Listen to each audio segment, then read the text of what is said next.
The Nissan Altima's infotainment system, like many modern car systems, can experience glitches. A soft reboot is a simple restart.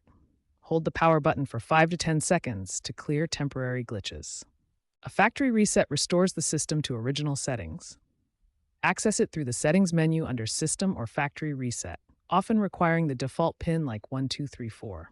This erases all user data. For touchscreen calibration issues, access a hidden menu by pressing volume up and down while powering on to recalibrate touch points. Resets are essential for resolving touchscreen freezes or Bluetooth connectivity problems.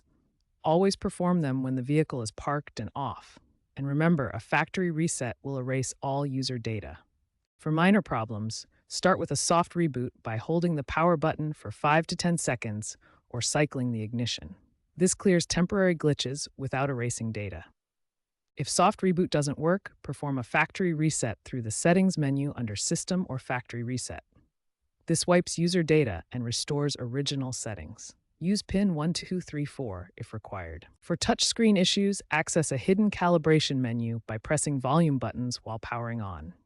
This recalibrates touch points and fixes unresponsive screens. In one case, repeated soft resets failed for a 2023 Altima's touchscreen freezing, but a factory reset resolved the issue after a software update check.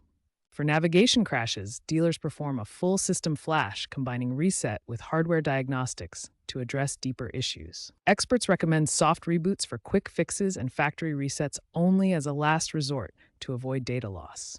Nissan rolls out over-the-air software updates to fix bugs.